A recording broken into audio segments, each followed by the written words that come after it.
எல்லாம் அல்ல சிவபரம்பொருளின் திருவருட்கருணையினால் இன்று மணிவாசகப் பெருந்தகை தனது சுய வரலாறை கூறும் பகுதியினை பார்க்கும் பெரும்பேற்றினை இறைவன் அளித்துள்ளான்.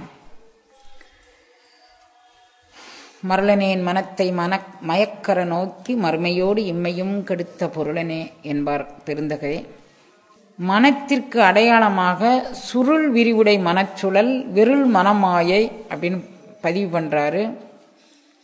சுருள் விரிவுடை மனச்சுழல் எப்படி ஏற்படும், விருள் மனமாயை எப்படி நாம் கடக்கிறது அப்படின்னா, இப்போ ஏதேனும் ஒரு பொருள் சுருண்டு இருந்துச்சு, ஒரு இரும்பு கம்பி சுருண்டு இருந்துச்சு அப்படின்னு வச்சுக்கோ. அந்த இரும்பு கம்பியை ஒரு பட்டறையில் கொடுத்து அப்படியே தட்டி தட்டி தட்டி அந்த சுருளை நீக்கிடலாம். பட்டறையில் கொடுத்து தட்டும்போது அதை நெருப்பில் போட்டு வாட்டி வதக்கி நெருப்பு கனலில் போட்டு துவச்சி எடுத்து அதை சுருளில் நீக்குவாங்க. ஒரு புடவையோ அல்லது ஒரு ப்ளவுஸோ ஏதோ ஒன்று துவைக்கிறும்போது சுருண்டு போயிடுச்சு. இன்னைய உபயோகத்துக்கு புதிதாக காட்டன் புடவை எடுத்தது, அதை துவைச்சோம், கஞ்சி பசை நிறையா இருக்குது, அது சுருங்கி இருக்குது, வெளியே போகும்போது கட்டிட்டு போக முடியாது அப்படின்னா அதை துவைச்சி அழுக்கு நீக்கும். அழுக்கு நீக்கின பிறகு அதை அயன் பண்ணி வேண்டிய அளவுக்கு அது சூடேற்றிய ஒரு பொருள்னால அதை தேய்ச்சி கொடுப்போம். அப்போ சூடேற்றப்பட்ட ஒரு பொருள் தான் ஒரு சுருளையோ இதையோ நீக்கும் அப்படிங்கிறது தெரியுது அனுபவத்தில். ஏன்னா காட்டன் புடவைகளை நம்ம நேரில் பார்க்குறோம். நம்ம துவைச்சானாலும் அழுக்கு போன பிறகும் கூட கஞ்சி பசை இருந்ததுன்னா அதை நம்மளால் நேரம் உடுத்த முடியறதில்லை. அதே மாதிரி பயன்பாட்டிற்கு வரக்கூடிய இரும்பு கம்பிகள் சுருண்டு இருந்ததுன்னா கூட அவைகளும் நம்மளால் சுருண்டிருந்த பொருட்களை கொண்டு நம்ம அந்த சுருளோடு நம்மளால் ஒரு வீடு கட்டுறதுக்கு ஒரு வடிவமைப்பதற்கான சாதனமாக அதை பயன்படுத்த முடியறதில்லை. அப்போ ஒரு பொருளை நாம் பயன்படுத்த வேண்டுமானால் அவை பக்குவம் செய்யப்பட்ட பிறகு பயன்படுத்த வேண்டும். அந்த பக்குவத்திற்கான ஆதி காரணமாக என்ன இருக்கணும்னா அதை சூடுபடுத்தி வெப்பநிலைக்கு கொண்டுட்டு போன பிறகு அதை நம்ம பக்குவப்படுத்தணும். இதுதான் நம்மளுடைய ஒரு பௌதீக விதியில, உலகாயதத்தில் உண்டான விதியில இது ஒரு இயல்பான விதியாக இருக்கு. இது நம்ம தெரிஞ்சுக்கிறதுக்காக வேண்டி சொல்றேன். அப்போ ஒரு இரும்பு கம்பியை அடுப்பில் போட்டு வாட்டிடலாம், ஒரு துணியை அயன் பாக்ஸில் வச்சு தேய்ச்சி எடுத்துடலாம். நம்ம வேண்டிய அளவுக்கு வெப்பமானி கொடுத்து, அயன் பாக்ஸ் வராத காலத்தில் அயன் பண்ணுறதுக்குன்னு இஸ்திரி பெட்டி அப்படின்னு சொல்லுவாங்க, அதுக்குள்ளே நெருப்பள்ளி போட்டு அதை அந்த கங்கு மூலமாக இரும்பை சூடாக்கி அந்த சூடு மூலமாக தேய்ச்சி எடுத்துடலாம். இப்போ இவைகள்லாம் தேய்ப்பதற்கும் நீட்டுவதற்கும் அடக்குவதற்குமான சாதனங்களாக சூடுபடுத்துறதுங்கிறது இயல்பாக இருந்து வந்திருக்கு. அந்த சூடு மூலமாக அது எந்தெந்த பொருளுக்கு எந்த அளவு சூடுபடுத்தினால் அவைகள் தன்னுடைய சுருளை விரிவாக்கம் செய்யும் அப்படிங்கிறது அந்த சூடுபடுத்துறவங்களுக்கு தெரியும். இப்போ மனம் சுருண்டு இருந்தால் நாம் என்ன பண்றது? மனத்தில் அயன் பாக்ஸ் வச்சு தேய்க்க முடியுமா? இல்லாட்டி ஏதாவது ஒரு பட்டறைக்கு கொண்டுட்டு போய் அதை சரி பண்ணி அல்ல நெருப்புக்கங்க அள்ளி போட்டு ஏதாவது வேக வைக்க முடியுமா? எது செய்ய முடியுமா? பிறவிக்கு காரணம் என்ன அப்படின்னு மணிவாசக பெருந்தகை சொல்றாரு. அதாவது வரலாறு அப்படின்னு அவர் சொல்லும்போது திருவாசகத்துல ஏகப்பட்ட வரலாறுகள் மணிவாசக பெருந்தகை பற்றி எழுதியிருக்கிறாங்க. 4 வரலாறுகள் நமக்கு கிடைச்ச வரலாறுல திருப்பெருந்துறை புராணம் அப்படின்னு ஒரு புராணத்துல மணிவாசகருடைய வரலாறு வருது. மதுரையில திருவிளையாடல் புராணத்தை எழுதின 2 ஆசிரியர்கள் மணிவாசக பெருந்தகையுடைய வரலாறு எழுதியிருக்கிறாங்க. வாதவூர் அடிகளுடைய திருவாதவூர் புராணத்தில் அவருடைய வாழ்க்கை வரலாறு வருது. ஆனால் எதுவும் ஒன்றோடு ஒன்று உடன்பாடான வாழ்க்கை வரலாறாக இல்லை. இப்போ நாம் மணிவாசகருடைய வாழ்க்கை வரலாறை எந்த முறையில் நாம் அலசி ஆராய்ச்சி பண்ணி எடுத்திருக்கிறோம்னா, மணிவாசகருடைய வாழ்க்கை சரிதத்திலிருந்து அவர் சுயமாக பயோகிராஃபி அப்படின்னா ஒருத்தரை பற்றி இன்னொருத்தர் சொல்லி, இப்போ நான் ஒரு பேரண்ட நாயகனுடைய அருளை உள்வாங்கி கொண்ட ராமகிருஷ்ண பரமஹம்சர், சுவாமி விவேகானந்தர் இவங்களெல்லாம் பற்றி சொல்லும்போது அப்படின்னு மகேந்திரநாத் குப்தா அப்படின்னு ஒரு பெரியவர் அவங்க கூட இருந்தார். ஒரு ஆண்டு தான் இவர் கூட இருந்தார் ராமகிருஷ்ண பரமஹம்சர் கூட. அந்த ஓராண்டில் ராமகிருஷ்ண பரமஹம்சர் வாயிலிருந்து என்ன வருது, எந்த அடியவருக்காக வேண்டி எந்த சூழ்நிலையில் என்ன கருத்தை சொன்னார் எல்லாத்தையும் அவர் ஒரு லிஸ்ட் அவுட் பண்ணி எழுதிட்டார். அதை எழுதி வச்சிருந்து அதை புத்தகமாக, அருளுரையாக, உபதேச மொழிகளாக, உபதேச மஞ்சரிங்கக்கூடிய பேரில், ராமகிருஷ்ண பரமஹம்சருடைய வாழ்க்கை சரித்தம்ங்கக்கூடிய பேரில் எத்தனை பேர் அதை கையாளமோ அத்தனை பேருக்கும் ஆதார ஆற்றலாக இருந்தது அந்த மகேந்திரநாத் குப்தாவுடைய எழுத்து பிரிவு. நமக்கு 2000 ஆண்டுகளுக்கு முற்பட்டவர் மணிவாசக பெருந்தகை. 2000 ஆண்டு முற்பட்ட மணிவாசகருடைய வாழ்க்கை சரிதத்தை நாம் எழுதி அந்த வாழ்க்கை வரலாற்றை நாம் உலகத்துக்கு அவர் விடணும் அப்படின்னு சொன்னால், ஏற்கனவே செய்யப்பட்ட வாழ்க்கை வரலாறு கொடுக்கப்பட்ட பகுதிகளில் இருந்து நாம் என்ன தெரிஞ்சுக்கிட்டோம் அப்படின்னு சொன்னால், அந்த வாழ்க்கை வரலாறுகள் எதுவுமே உண்மையான வாழ்க்கை வரலாறாக இல்லைங்கிறத தெரிஞ்சுக்கிட்டோம். மணிவாசகருடைய வரலாற்றிலிருந்து எந்த வாழ்க்கை வரலாறு உண்மையாக இருக்கும்னா அதன் மூலமாக சொல்கிறோம். அவங்க 2000 ஆண்டுகளுக்கு முற்பட்டது மணிவாசகர் காலச்சரிதை அப்படிங்கிறது நிறைய பேர் அதை உடன்பாடாக ஏற்றுக்கல, அதுக்கு மறுதளிப்பு செஞ்சுருக்கிறாங்க. ஆனால் உடன்பாடாக ஏற்றுக்கொண்டவர்கள் காந்திமதி சுப்பிரமணிய பிள்ளை அப்படின்னு ஒருத்தர் அதை உடன்பாடாக ஏற்றுக்கிட்டு அவருடைய காலம் 2ஆம் நூற்றாண்டிற்கு பிற்பகுதி 3ஆம் நூற்றாண்டின் முற்பகுதின்னு பதிவு ஆதாரபூர்வமாக சியோன் செப்பேடுங்கக்கூடிய ஒரு பகுதி எடுத்து அவர் ஆதாரமாக சொல்லியிருக்கிறார்.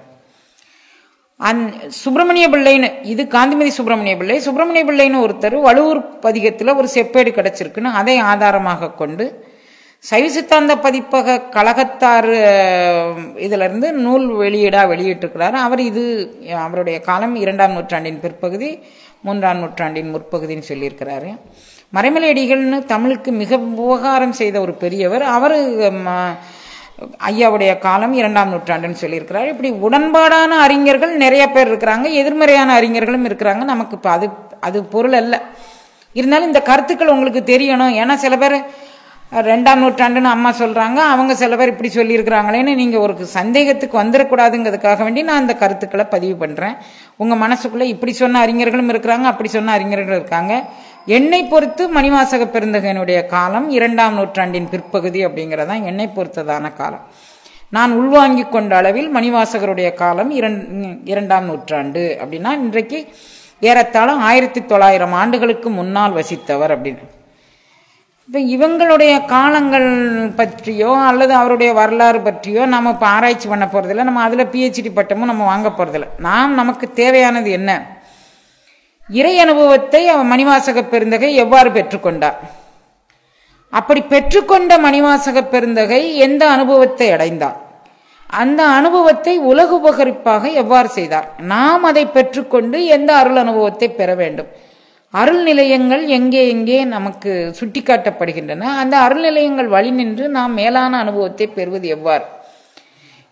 இதுதான் நம்ம மணிவாசகர் சிந்தனையிலிருந்து நம்ம தெரிஞ்சுக்கணும். நம்ம ஆராய்ச்சி கண்ணோடு பார்க்கக்கூடியது அல்ல இது. ஏன்னா உள்ளந்தாள் நின்று உச்சி அளவு நெஞ்சாய், உள்ளங்கால இருந்து உச்சி அளவும் நெஞ்சாக உருக வேண்டிய உருக்கம் பற்றியது இந்த அருள் அனுபவம். இப்ப இந்த அருள் அனுபவத்தை இவ்வளவு காலமாக இவ்வளவு நெஞ்சுருகி பாடக்கூடிய அருள் அனுபவத்தை நம்ம ஆராய்ச்சி கண் கொண்டு அறிவு கொண்டு பார்த்தால் அறிவுக்கு தென்படாதவன் அப்படிங்கிறதுனால கண் முதல் புலனால் காட்சியும் இல்லோ. நான் சொல்லக்கூடிய அருள் அனுபவம் எப்படி இருக்கிறது அப்படின்னா, கண் முதல் புலன், இது முதல் மூல புலனாக கொண்டீங்கன்னா மீதி மெய்வாய் கண் மூக்கு செவி, அப்ப அந்த பஞ்ச புலன்கள் கொண்டு உணர முடியாதவன் அப்படின்னு அவரே சொல்லிட்டார். நான் உங்களுக்கு உணர்த்தக்கூடிய அருள் அனுபவம் பஞ்சபூலங்கள் மூலமாக அறிய முடியாது, புலன்கள் மூலமாக பஞ்ச பொறிகளும் கொண்டு அறிய முடியாது, பஞ்சபூதங்கள் கொண்டு அறிய முடியாது. அப்புறம் வேற எதை கொண்டு அறியலாம் அப்படிங்கிற அவர் சொல்றார். வான்கட்டு மாறுதமாய்ந்து அழல் நீர் மண் கடினும் தான்கட்டலின்றி சலிப்பறியா தன்மை பற்றி நான் பேசுகின்றேன். அந்த தான்கட்டலின்றி, ஏன்னா வான்கட்டு மாறுதமாய்ந்துன்னா பஞ்சபூதங்களை வரிசை அடிக்கிட்டு வர்றார். வான் மாறுதம்னா காற்று, வான் கெட்டு மாறுதம் ஆய்ந்து அழல் நீர் மண் கடினும், பஞ்சபூதங்கள் அனைத்தும் கெட்டு போனாலும் நான் சொல்லக்கூடிய உணர்வு நிலை தான் கெட்டல் இல்லாதது, தனக்குன்னு கேடு ஒன்றும் இல்லாத ஒரு அருள் அனுபவம் அது. அந்த அருள் அனுபவத்தை நாம் எவ்வாறு பெறுவது அப்படிங்கிறதுக்கு அவர் சொல்றாரு. நமக்குள்ள இருக்கக்கூடிய ஊன் சார்ந்த குற்றங்கள் நீங்கினால் நாம் பெறலாம். அதுக்கு அதை எப்படி பெறலாம் அப்படின்னா, ஊன் கெட்டு உயிர் கெட்டு. இப்போ ஊனையும் உயிரும் கெட்ட பிறகு நம்ம என்ன படிக்க முடியும்? இந்த ஊனுக்கு எவ்வளோ அலங்காரம் பண்ணிக்கிறோம். ஒரு சபையில் நம்ம மேடையில் பேச வரணும்னா நம்ம பவுடர் போட்டுக்கிறோம், அரிதாரம் பூசிக்கிறோம், கம்மல் மூக்குத்தி எல்லாம் நிறைய போட்டுக்கிறோம். அதெல்லாம் போட்டுட்டு பேசக்கூடியதுக்கு ஊனுங்கட்டு உயிருங்கட்ட பிறகு என்ன பேச முடியும்? மணிவாசக பெருந்தகை சொல்லக்கூடிய அருள் அனுபவம் ஊன் கெட்டது, உயிர் கெட்டது, உணர்வு கெட்டது, நானும் கெட்டது. அப்ப நானும் கெட்டு போச்சுன்னா நாம என்னத்தை கொண்டு நம்ம அவரை பத்தி தெரிஞ்சுக்க முடியும்? என் நெஞ்சில் மன்னி யானாகி நின்ற அருள் அனுபவம் அது. அது என் நெஞ்சத்திற்குள் புகுந்து நான் வேற அது வேற இல்லைன்னு ஆக்கி கொண்ட அருள் அனுபவம் அது. அப்ப என் நெஞ்சு அதுதான் இறைவனுடைய இருப்பிடம். இறைவனுக்கு ஒரு இருப்பிடம் சொல்வதற்காக வந்த பெருந்தகை சொல்றாரு, என் நெஞ்சில் மன்னி யானாகி நின், நான் வேற இறை வேறு அல்ல. ஒரு பதிகத்தில் இதை பதிவு பண்றார். இப்ப நான் மணிவாசக பெருந்தகையினுடைய வாழ்க்கை சரிதத்தை நான் எப்படி உங்களுக்கு கொண்டுட்டு போய்கிட்டு இருக்கிறேன் அப்படின்னா, மணிவாசகருடைய பாடல்கள் மூலமாகவே இருந்து அவருடைய வாழ்க்கை சரிதத்தை கொண்டுட்டு போறேன். அப்ப என் நெஞ்சில் மன்னி யானாகி நின்ற அனுபவத்தை பற்றியது இந்த மணிவாசகருடைய கருத்து.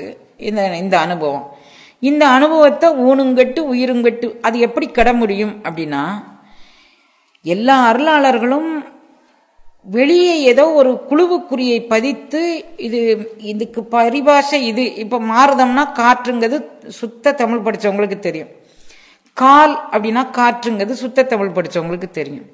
சாதாரண மக்கள் தமிழ் எழுத படிக்க தெரிஞ்சவங்களுக்கு கால்னா காற்றுன்னு தெரியாது, வாசின்னா காற்றுன்னு தெரியாது. வாசி குதிரை ஏறி அப்படின்னு அவர் சொல்றார் ஒரு அருள் அனுபவத்தை. அப்போ மா ஏறி ஏற, மான்னா வாசி குதிரை அப்படின்னு அர்த்தம். இது ஒரு பரிபாசை சொல். அப்ப இறைவனை அடைவதற்கான ஒரு உந்து சக்தியாக நான் கை கொள்வது மா ஏற ஏறி அப்போ வனப்பரி மேல் அப்படிங்கிற கூடிய பரின்னா குதிரை, குதிரைன்னா வாசியுடையது. வனப்பரி மேல் அப்ப இறைவன் எவ்வாறு வருவான், நான் உண்கட்ட அனுபவத்தை எவ்வாறு பெறுவது, உணர்வு கட்ட அனுபவத்தை எவ்வாறு பெறுவது, என் நெஞ்சில் மன்னி யானாகி நின்ற அனுபவத்தை எவ்வாறு பெறுவது என்று சிந்தித்தோமானால் மாயேற ஏறி அருள் அனுபவத்தை பெற வேண்டும். அப்ப அந்த அருள் அனுபவத்தை நம்ம பெற்றுக்கிறதுக்கு வழி என்ன? திருவாசக சிந்தனையில நம்ம தோஞ்சோம்னா அதுவே ஒரு மனிதனை மாமனிதனாக்க இறைவனே நம்மை தேடி வருவான்னு உத்தரவாதம் அளிக்கக்கூடியது திருவாசக சிந்தனை. அந்த உத்தரவாதம் என்ன அளிக்கிறது? திருவாசக சிந்தனை கொடுக்கக்கூடிய யாவரும் பெறவரும் ஈசன் எம்தமராம் இவன் என்று அவன் நம்மகிட்ட என்ன குறை இருந்தானாலும் இறைவன் எல்லாராலும் பெறக்கூடியவன். யாவரும் பெறவரும் ஈசன், எல்லாராலும் பெறக்கூடியவன். அப்புறம் எந்தரமும் ஆட்கொண்டு சிந்தனையை உருக்கி, எந்தரமும் என் தரம் என்ன அளவோ, நான் என்ன காமத்தோடு இருந்தனோ, கோபத்தோடு இருந்தனோ, லோபத்தோடு இருந்தனோ, மோகத்தோடு இருந்தனோ, ஆச்சரியத்தோடு இருந்தனோ, அறுவகை குற்றங்கள் எந்த வகையில் என்னை பாதித்தாலும் எந்தரமும் என்னை போன்ற தரத்தில் உள்ள மக்களையும் ஆட்கொள்வான் இறைவன். அப்படி ஒரு உத்தரவாதம் அளிக்கக்கூடியது திருவாசகம். திருவாசகத்தை நாம் எதுக்காக வேண்டி நம்ம சுய சிந்தனைக்கு நம்ம எடுத்துக்கிட்டோம் அப்படின்னா, பயப்பட வேண்டாம் திருவாசகத்தை படிக்கும்போது. ஏன்னா அவன் எந்தமராம் இவன் என்று ஏற்றுக்கொள்வான்னு ஒரு உத்தரவாதம் சொல்றாரு. நான் என்ன போல உண்டவனையும் ஆட்கொள்வான் அப்படின்னு சொல்றாரு. சீயேதுமில்லாது என் செய்விளைகள் பொறுத்தருளும் தாயான ஈசன் அப்படிங்கிறாரு. என்னுடைய குற்றங்குறைகள் எதுவும் அவன் பெரிதாக பாராட்ட மாட்டான் அப்படின்னு சொல்லிட்டாரு. அப்ப நமக்கு ஒரு தைரியம் வந்துச்சு. மணிவாசகர் சொல்லக்கூடிய அருள் அனுபவத்தை பெறுவதற்கு நமக்கும் தகுதி உள்ளது போல இருக்கிறது. அந்த தகுதியை நாம் பெற்றுக்கொள்வது எவ்வாறு? சுருள் விரிவுடை மனச்சூழலை நம்ம எந்த அயன் பாக்ஸ் கொண்டு தேய்க்கிறது, அந்த சுருளை எப்படி நீக்கிறது, எந்த ஒலைப்பட்டறைக்கு கொண்டுட்டு போய் எந்த துருத்தில ஊதி எப்படி செய்ய வேண்டும், இந்த துருத்திய ஊதி எப்படி ஒரு கம்பியை நீட்டணும்னு சொன்னா ஒரு துருத்திய ஊதி அதுல இரும்பு குழாய்களை போட்டு சூடேற்றி தட்டி அடிச்சு நொறுக்கி நம்ம அதை வலிமைப்படுத்த வேண்டும். அப்போ நம்ம என்ன செய்ய வேண்டும் அப்படின்னு சொன்னா, இறைவன் என்ன சொல்றான், நீ அப்படியெல்லாம் ரொம்ப பிரயாசப்படான், உனக்கு நான் ஒரு வழி சொல்கின்றேன் அப்படின்னு மணிவாசகர் நம்மளை சொல்றாரு. உருக்கம் ஒரு உலை சூடானா என்ன ஆகும், நமக்கு வேர்வை கொட்டும்.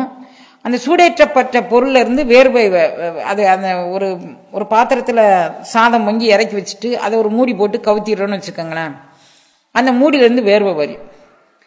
அப்ப நாம் அகச்சூடுங்கக்கூடிய சூடை நம்மளுக்குள்ள எழுப்பணும்னா அந்த அகச்சூடு மூலமாக நம்மளுடைய மனதில் இருக்கக்கூடிய ஒரு சுருள்கள், அதாவது என்ன, முதல்ல சுருள் விரிவுடை மனச்சுழலாம் அறுத்தே அப்படின்னாரு. சுருள் விரிவுடை மனச்சுழல் எதுல போய் நிற்கும்னா வெருள் மனமாய். தேவையில்லாத கோபம், தேவையில்லாத காமம், தேவையில்லாத எல்லாம் எதுக்குமே நாம் எதுல போய் இப்ப நம்ம ஒரு விஷயத்தில் போய் தலையிடுதோன்னா நம்மளை யாருமே கேட்க மாட்டாங்க. ஏதோ நம்மகிட்ட ஒரு பிரச்சனை வந்துச்சா அந்த பிரச்சனையை பொறுமையாக கேட்போம். அதுக்கு நம்மளால் சொல்யூஷன், அதாவது எதையாவது நிவாரணம் செய்ய முடிஞ்சிச்சுன்னா அந்த நிவாரணத்தை செய்வோம். செய்ய முடியலன்னா எல்லாமெல்லாம் உங்கள் கூட இருப்பார், நீங்கள் கவலைப்படாதீங்க, நிம்மதியாக போய் சேருங்க, அது மாதிரி சொல்லணும். ஏதோ நாம தான் ஜட்ஜ்மெண்ட்டுக்கான பிறவி எடுத்த மாதிரி சித்திரகுப்த நாயனார் நம்மளை கேட்டுக்கிட்டு தான் அவரை நம்ம அந்த உயிருக்கு ஏதோ அதிகாரம் கொடுக்குற மாதிரி நாம் நியாயத்தை கையில் எடுத்துக்கொள்ளக்கூடாது. என்ன கேட்டால் இதுதான் கரெக்டு, உங்களை யாரும் கேட்கல. ஒரு பார்ட்டியோட தரப்பை தான் நம்ம கேட்டிருக்கோம், அடுத்த பார்ட்டியோட தரப்பை நம்ம கேட்கல. அப்போ என்ன கேட்டால் நான் ஒன்று, உங்களை யார் கேட்கும்போது நம்ம பார்த்துக்குவோம், என்னங்கக்கூடியதை அங்கே வரக்கூடாது. அதனால் யானாகி என் நெஞ்சில் மன்னி தானாக நிற்கக்கூடிய தற்பரத்தை பற்றி நம்ம இப்போ பேச போகிறோம். அதுக்கு முன்னால் நம்ம இந்த சிந்தனைகளுக்கு எதுக்கு நம்ம செய்கிறோம் அப்படின்னு சொன்னால், புறத்தில் பார்க்கும்போது நான் எதுக்காக வேண்டி இப்போ இந்த பூமிக்கு வந்தேன் அப்படின்னு சொல்லும்போதே அவர் சொல்கிறாரு, இறைவன் என் மூலமாக இந்த உலக மக்களுக்கு ஒரு செய்தி சொல்ல விரும்புகிறான். என்ன செய்தி? மருளனேன் மனத்தை மயக்க அற நோக்கி மறுமையோடு இம்மையும் கெடுத்த பொருளை. மயக்கம் நீக்க வேண்டுமானால் ஒரு நோக்கு வர்மம் மூலமாக ஒரு ஞானதேசிகனோ அல்லது ஞானதேசிகனுடைய பரிபூர்ண அருளை பெற்ற அருளடியவர்களோ அல்லது வேற யாரோ ஒருத்தர் இதை செய்ய வேண்டும். நெற்றிக்கண் புருவப்பூட்டை திறந்து கொள்வதற்கான சாத்தியங்களை மிகுந்த பிரயாசையோடு நீங்கள் திறந்து கொள்வீர்களேயானால் மேல்நிலை அனுபவங்களை தருவதற்கு இறைவன் உங்களுக்கு காத்திருக்கிறான்னு வள்ளல் பெருமானார் சொல்றார். அப்போ நம்ம எந்த ஒலைப்பட்டறையில் போய் நம்ம நெற்றிக்கண்ணை திறந்து கொள்வதுங்கிறதுக்கு வள்ளல் மணிவாசக பெருந்தகை சொல்லாரு, நடித்து மண்ணிடை பொய்யினை பல செய்து நான் எனது என்னும் மாயம் கடித்த வாயிலே நின்று முன் வினை மிக களறியே திருவேனை முன் அப்பெருமறை தேடிய அரும்பொருள் அடித்து அடித்து அக்காரம் தீற்றிய அற்புதமறியேன். இந்த உடம்பை எதுக்குள்ள போட்டு சூடேற்றினால் அந்த சூடு ஏற்பட்டு அந்த அகச்சூடின் மூலமாக நமக்கு மனச்சுருளும் வெறுள் மனமாயினுடைய தன்மையும் நீங்கும்னா நாம் எதில் நின்றுட்டு இருக்கிறோம்? நடித்து மண்ணிடை பொய்யினை பல செய்து நான் எனது என்னும் மாயம் கடித்த வாயிலே நின்று முன் வினை மிக களறியே திரிகின்றோம். கடந்த பிறவியில் உண்டான வினை பயன் காரணமாக யான் எனதுங்கக்கூடிய ஒரு மாயம் நம்மை பற்றி கொள்கின்றது. அந்த மாயம் கடித்த வாயிலில் நின்று இருப்பதை இல்லாததாகவும் இல்லாததை இருப்பதாகவும் பாவித்து கொண்டு, மாயம்னா அதுதான், முன்வினை மிக களறியே திரிவேனே. நான் எதுக்கெடுத்தாலும் நான் இப்படி செய்தேன், நான் அப்படி செய்தேன், என்னால் இது செய்யப்பட்டது ஒன்றா, முன்வினை மிக களறியே திரிவேனை முன் அப்பெருமறை தேடிய அரும்பொருள். நான் சொல்லக்கூடிய அருள் அனுபவம் எப்படிப்பட்டது? மறைகளும் வேதங்களும் ஓலமிட்டு தேடிய அந்த பரம்பொருள் இறங்கி முன் பரம்பொருள் பெருமறை தேடிய அரும்பொருள் அடித்து அடித்து அக்காரம், அதாவது அக்காரம்னா நம்மை ஒளிநிலை அனுபவத்திற்கு இட்டு செல்வதற்கு பேர் அக்காரம் அப்படின்னு சொல்றாரு. அப்போ அந்த அக்காரம் தீற்றுதல் அப்படிங்கக்கூடியது நம்மை ஒளிவண்ண திருமேனிக்கு அழைத்து செல்லுதல் அப்படிங்கக்கூடிய பொருள் அவர் சொல்றாரு. இதை ஓசையால் உணர்வார்க்கு உணர்வு அறியவன் ஒளிதந்து அப்படின்னு அவரே சொல்றார். என்னை ஒளியாக்கிய அனுபவம்னு அவரே சொல்றார். அப்புறம் அல்லூறு ஆக்கை அக்காரம் தீற்றிய அப்படிங்கிறதுக்கு அவரே இன்னொரு இடத்துல சொல்றாரு, அல்லூறு ஆக்கை. அல்லூர்னா தேனொப்பதாக, அக்காரங்கிறதும் தேன் இனிமை பயப்பதாக. அப்ப அல்லூறு ஆக்கை அமைத்தனன் அப்படின்னு ஒரு இடத்துல சொல்றாரு, அல்லூறு ஆக்கை செய்தனன் அப்படின்னு இன்னொரு இடத்துல சொல்றாரு. அப்ப அல்லூறு ஆக்கை செய்யும்படியான கருணையை எனக்கு இந்த யோக சிந்தனை தந்தது. இந்த யோக சிந்தனை தந்ததுனால நான் என்னவாக ஆனேன் அப்படிங்கிறதுக்கு சொல்லும்போது, உருத்தெரியா காலத்தே என் உளமன்னி கருத்திருத்தி ஊன்புக்கு கருணையினால் ஆண்டு கொண்ட திருத்திருத்தி மேயானை தித்திக்கும் சிவபதத்தை அருத்தியினால் நாய திருத்துருத்தி மேயான்னு சொல்லார். இந்த துருத்தி எப்ப பார்த்தானாலும் புசு புசுன்னு ஊதிக்கொண்டே இருக்கிறது. இந்த ஒலைக்குள்ள போட்ட இரும்ப கூட அது சுத்தப்படுத்துறதுக்கான எந்த விதமான முயற்சியும் இல்லை. ஆனா அந்த ஒலைக்குள்ள இருந்து புசு புசுன்னு ஒரு பெருமூச்சு வருகின்றது தவிர அந்த பெருமூச்சு எதற்காக வேண்டி வருகிறது? இப்ப நம்ம எதுக்காண்டி பெருமூச்சு விடுறோம்? ஏக்க பெருமூச்சு விடுறோம். கிடைக்காத ஒரு பொருள் கிடைக்கலைங்கிறதுக்காண்டி பெருமூச்சு விடுறோம். ஒரு பொருளுக்காண்டி அழுது பெருமூச்சு விடுறோம். தன் உற்றார் உறவினர்களை இழந்து பெருமூச்சு விடுகின்றோம். அன்புக்காக வேண்டி ஏங்கி பெருமூச்சு நீ விடக்கூடிய மூச்சு எதற்காக விடுகின்றாய் என்று யோசிச்சுக்கோ. அப்படிங்கிறதுக்கு நீ கொல்லன் பட்டறையில போய் நீ சுருள் விரிவுடை மனச்சுழலை நீக்குவதற்கு அதுக்குள்ள இரும்பை சூடுபடுத்தி காய வச்சு தட்டி அந்த உடம்பை பவித்திரப்படுத்துவதற்காக வேண்டி அந்த மூச்சு வரணுமே தவிர, இந்த கொல்லன் உலையில் இருந்து பெருமூச்சு விட்டுக்கொண்டு உனக்கும் அது பிரயோஜனம் இல்லாமல் பிரத்தியாருக்கும் இப்ப நம்ம ஒரு நம்ம நெல்லை மாவட்டத்துக்குள்ள ஒரு செய்தி சொல்லுவாங்க. அது ஏனைய மாவட்டங்களுக்குள்ள எப்படின்னு தெரியல. ஒரு பெரிய பிள்ளையான பொண்ணு, அதாவது திருமணமாகாத ஒரு பெண்ணு, ஒரு 2 பெண்ணோ 3 பெண்ணோ ஒரு வீட்டில் இருந்து அவங்க பெருமூச்சு விட்டுக்கிட்டு இருந்தால் சுவர் கூட கீறல் விழக்கூடிய அளவிற்கு அந்த பெருமூச்சுக்கு ஒரு தாக்கம் உண்டுன்னு சொல்லுவாங்க. அதனால எந்த சூழ்நிலையிலும் பெண்களை திருமணமாகாத சூழ்நிலைக்கு அடைத்து வைக்காதீர்கள். குமரி என்று இல்லாமல் திருமணம் செய்துவிடு, மலடு என்று இல்லாமல் அவர்களுக்கு ஒரு குழந்தை பாக்கியத்தை சமுதாயம் ஏற்படுத்தி தர வேண்டும்ங்கிறது நம்ம சமுதாயத்தில் ஒரு பழமொழி. அப்ப இந்த பெருமூச்சு இந்த சுவரை கூட கீறல் விழ செய்யும்னா, நாம் ஒரு பொருளுக்காக வேண்டி ஏங்குற மூச்சு நம்ம உடலை எவ்வளவு கீற செய்யும் நீங்க நினைச்சு பாருங்க.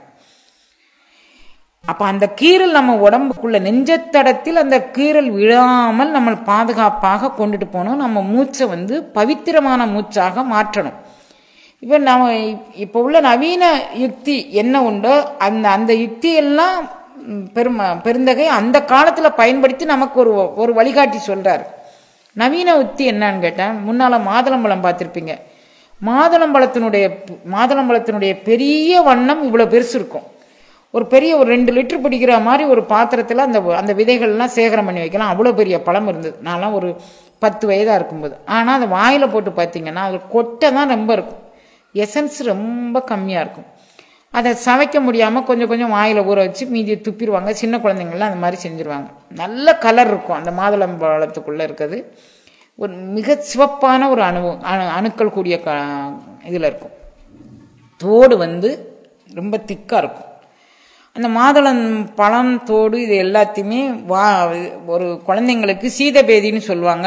அந்த டிசென்ட்ரின்னு ஆங்கிலத்தில் சொல்லுவாங்க, தூய தமிழ்ல சீதபேதின்னு சொல்லுவாங்க. ரத்தமும் மலமுமாக வெளியே போச்சுன்னா அந்த மாதுளம்பழம் அந்த தொலியோடு கூடிய மாதுளம்பழத்தை நறுக்கி போட்டு அந்த தொலி சேர்த்து எசன்ஸ் எடுத்து சிறு குழந்தைங்களுக்கு லகுவாக சூடாக்கி கொடுத்தா உடனே அந்த வாந்தி பேதி சீதபேதி எல்லாமே நிற்கும் அப்படின்னு மருத்துவம்.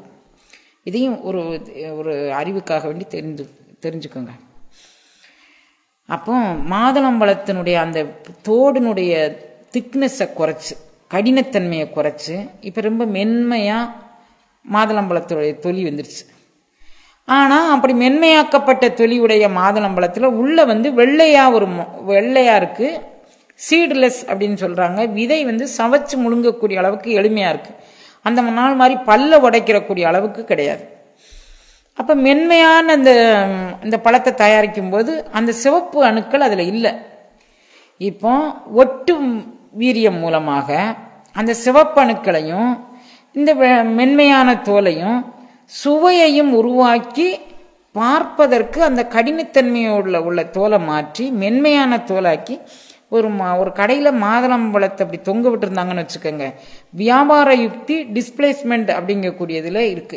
நம்ம எப்படி அதை டிஸ்பிளே பண்ணி காமிக்கிறோமோ அந்த டிஸ்பிளேல இருக்கு வியாபார யுக்தி. நீங்க எப்படி ஒரு காய்கறி கடைக்காரனை போய் பார்த்தீங்கன்னா வெண்டைக்காய் அடுக்கி வச்சிருக்க, இல்லை கத்திரிக்காய் அடுக்கி வச்சிருக்கல, அப்படி டிஸ்பிளே பண்ணி வச்சிருக்கக்கூடிய யுக்தியில இருக்கு நம்மளுடைய வியாபார தந்திரம். அது மாதிரி அவங்க தொங்க விட்டுருக்கும் போது அதை எடுத்துட்டு உடைச்சு பார்த்தீங்கன்னா உள்ள சீட்லெஸ்ஸா இருக்கு, அதே நேரத்தில் கலரா இருக்கு, தொலி திக்கா இல்லை, சுவை அதிகமா இருக்கு. இது எல்லாத்திலிருந்து ஒரு வண்ணத்தை, ஒரு வடிவத்தை, ஒரு சுவையை தனித்தனியாக பிரித்தெடுத்த அந்த அணுக்களை, இந்த மாலிக்யூலை தனித்தனியாக பிரித்தெடுத்து மரபணு மாற்றம் செய்து எல்லாத்தையும் ஒரே பண்புல கொண்டுட்டு வந்துட்டாங்க. இது உங்களுக்கு ஒரு சின்ன உதாரணம். மாதுளம்பழம் இப்ப நீங்க எல்லாரும் உங்க பார்க்கக்கூடிய அளவுல இருக்குங்கிறதுக்கு இது உதாரணம் சொன்னேன். இப்படி ஒவ்வொரு தொழில்நுட்பத்தையும் கொண்டுட்டு வந்துட்டாங்க. மாம்பழத்துல கொண்டாந்துட்டாங்க, மாதுளையில, வாழைப்பழத்துல, எல்லாத்துலயுமே கொண்டு வந்துட்டாங்க வச்சுக்குவோம். சில வாழைப்பழங்கள் அந்த ஹைபிரிட் வெரைட்டியில் வரக்கூடிய வாழைப்பழங்கள் ஒரு வாரம் ஆனாலும் கெட்டு போகாதுன்னு சொல்லி இது விளம்பரம் செய்து அந்த பழம் இவ்வளோ நீளம் இருக்கும். அப்படியே அந்த பழத்தை சாப்பிட்டா சுகர் பேஷண்ட்டுக்கு ஒரே நாளையில் 100 மில்லிகிராம் சுகர் ஏறிடும். அந்த பழத்தை சாப்பிடக்கூடாது அப்படிங்கிறது சுகர் பேஷண்ட்டுக்கு டாக்டர்கள் சொல்லக்கூடிய ஒரு அறிவுரை. சிறு குழந்தைங்களுக்கும் அதனுடைய வளர்ச்சி விகிதம் மிக அதிகமாக காமிக்கும். உரிய நேரத்துக்கு முன்னாலேயே எல்லா வளர்ச்சிகளையும் கொண்டு வந்துடும். அது வேற. பச்சையும் மஞ்சளுமாக கலந்த ஒரு பழம் ரோபஸ்டான்னு சொல்லுவாங்க. இப்போ என்ன அந்த பழத்தை சொல்கிறாங்கன்னு தெரியல. அது ஒரு பக்கம் இருக்கட்டும். உங்களுக்கு அறிவுக்காக வேண்டி சொன்னேன். நீங்கள் அந்த ரோபஸ்டா பழத்தை வாங்கும்போது இதெல்லாம் சிந்திக்கணுங்கிறதுக்காக. அப்போ மரபணு மாற்றத்தின் மூலமாக நாம் நினைத்த வண்ணத்தை கொண்டு வந்து விடலாம், நாம் நினைத்த வடிவத்தை கொண்டு வந்து விடலாம், நாம் நினைத்த சுவையை கொண்டு வந்து விடலாம். இவைகள்லாம் மரபணு மாற்றத்தின் மூலமாக பயிரிடப்படக்கூடிய ஒரு சில. மனிதனுக்கு மரபணு மாற்றத்தை எப்படி கொண்டு வருவது? நம்ம மனதுக்குள்ள சுருள் விரிவுடை மனச்சூழல் இருக்கு, விருள்மன மாயை இருக்கு. காம உட்பகைவனும் கோப வெங்கொடியனும் கனலோப முழுமூடனும் கடுமோக வீணனும் கொடுமோகம் என்னும் சுட்ட கண்கட்ட ஆச்சாரியும் கொலையன்றி எம்பு பாதகனமாம் இவ்வெழுவர் மட்டுமல்ல, இவர்களுக்கு உற்ற உறவானவர்களும் நம்மோடு இருக்கிறார்கள். பெரிய கூட்டம் இருக்கிற மட்ட. இதை எப்படி நம்ம மாற்றிக்கிட்டு நாம் கொண்டுட்டு வர முடியும்? எல்லா மரபணுக்களையும் நீங்கள் விஞ்ஞான அறிவு கொண்டு மாற்றிவிடலாம். நெஞ்சில் உருக்கக்கூடிய உருக்கத்தை இறைவன் தர வேண்டும். உங்களுக்கு அகச்சிந்தனையாக முன்னே எழுகின்ற தீயை முன்னே கொண்டு சென்றிட்டால் மெழுகாய் உருகும் பரிசு எய்திடும் இம்மெய். இந்த மெய் பரிசு எய்த வேண்டுமானால் எழுகின்ற தீயை முன்னே கொண்டு செல்ல வேண்டும். அந்த முன்னே கொண்டு செல்லும் அருள் அற்புதம் எங்கே நடக்கும், எப்படி நடக்கும் அப்படிங்கிறனா, கோகலி மேவிய கோவே போற்றி. நமக்கு கோகலியில் வீணாதண்டின் மூலமாக பேரண்ட நாயகன் அந்த கோகலி மேவுதல், அதன் மீது நடனம் பண்ணிக்கிறான். பரிமாவின் மிசை பயின்ற வண்ணமும். இதுதான் பரிமா. வாசிக்குதிரை ஏறி கோகலியாகிய சிவவீணையில் நடனமாடி இவை கடந்த ஒரு பயணத்திற்கு நாம் போனோமானால் இந்த அருள் அனுபவத்தை எல்லாம் பெறணும். ஏனைய அருளாளர்கள் உடல் கடந்த பயணத்தை பற்றி குழுவுக்குறியாக சொல்லும்போது, மணிவாசக பெருந்தகை மட்டும் எல்லாருக்கும் தெரியும்படியாக சிவரகசியமெல்லாம் தெளிவித்து எனக்கே நவநிலை காட்டிய ஞான சத்குருவே அப்படின்னு சொல்கிறாரு. இப்போ மணிவாசக பெருந்தகைக்கு மட்டும் நம்ம மீது இவ்வளவு இறக்கம் எப்படி வந்துச்சு? நமக்கு என்ன அவருக்கு ஒரு யோசனை சொல்லுது. காகம் உறவு கலந்துண்ண கண்டீர். ஒரு காகமே உறவினர்களெல்லாம் கூப்பிட்டு ஒருபடி சோறு போட்டோம்னு வச்சுக்கோங்க, உறவினர்களெல்லாம் கூப்பிட்டு அது சாப்பிடுது. காகம் உறவினர்களெல்லாம் கண்டு உணவு சாப்பிடுது. நான் உண்ட உணவு அகண்டாகார சிவபோகம் என்னும் பெரும்போகத்தை நான் உண்டுவிட்டு சேரவாரும் சகத்தீரே என்று கூவி அழைக்காமல் நான் மட்டும் உள்ளது எவ்வளோ தப்பு. அப்போ நான் உங்களுக்கு இந்த இதை சொல்கின்றேன், நீங்களும் பின்பற்றுங்கள்னு ரொம்ப கருணையாக மணிவாசக பெருந்தகை தன் வரலாற்றை எப்படி கூறுகின்றார் அப்படிங்கிறது இன்றைக்கு சிந்தனைக்கு எடுத்திருக்கிறோம். பல முறை இந்த சிந்தனையை நம்ம சங்கத்தில் நிறைய முறை சிந்திச்சிட்டோம். என்ன காரணமோ திருவருள் இந்த சிந்தனையை பதிவில் ஏற்ற மறுக்கிறதா அல்லது நான் தவறுதலாக கூறுகின்றேனா எனக்கு ரெண்டு தெரியல. இது 3வது முறையாக பதிவேற்றம் செய்கின்றோம் மணிவாசக பெருந்தகையுடைய தன் வரலாற்றினை. எனக்கு இன்னொரு சிந்தனையும் எனக்கு இதில் தோணுச்சு. அடித்து அடித்து அக்காரம் தீற்றிய அற்புதம் அறியேனே. பெரும் அற்புதம் இறைவன் நம்மகிட்ட செய்கிறான். நம்ம எல்லாருமே நடித்து மண்ணிடை பொய்யினை பல செய்து நான் என்னது என்னும் மாயம் கடித்த வாயிலில் நின்று களறி இத்துருத்தியை வம்பாக்கி கொண்டிருக்கின்றோம், வீணாக்கி கொண்டிருக்கின்றோம். இத்துருத்தி சிவதுருத்தி, அது தித்திக்கும் திருத்துருத்தி. திருத்துருத்தினா மங்களமான துருத்தி. இதனுடைய வேகம், ஊதும் வேகம் பவித்திரமானது. கோவே என்னை கூவிக்கொள்ளாய். அப்போ விசித்தி சக்கரத்திற்கு மேல் நாம் பேரண்ட நாயகனை சரணடைந்து கோவே என்னை கூவிக்கொள், கோவே என்னை கூவிக்கொள் அப்படின்னு நம்ம கூப்பாடு போட்டோம்னா இறைவன் கூவி நம்மை பணிகொள்வான். குவிப்பணிகொள் நின் அன்பரில் குவிப்பணிகொள் அப்படிங்கிறார். அப்போ அன்பர்கள் கூட்டத்துக்குள்ள இருந்து அவன் கூவி பணிகொள்கின்றான். இப்போது நீங்க இதை பண்ணி சொல்லி சொல்லி அவர் பண்ணி பண்ணி சொல்றாரு. மீண்டும் மீண்டும் சொல்லுங்க அப்படிங்கிறாரு. சொல்லி பரவும் நாமத்தானே. அப்ப சொல்லி சொல்லி பரவுங்கள் அப்படிங்கிறாரு. அப்ப அப்படி சொல்லுவதற்காண்டி நமக்கு ஒரு சந்தர்ப்பத்தை கொடுத்திருக்கிறார் போல இருக்கு. ஏன்னா எப்பவுமே இறைவன் செய்த கருணை மிக பெருசு. என்னால் அறியா பதம் தந்தா யானும் அது அறியாதே கட்டேன். என்னால் அறியாத பதம் தந்த அந்த பேரண்ட நாயகனுக்கு நான் என்ன கைமாறு செய்வேன்?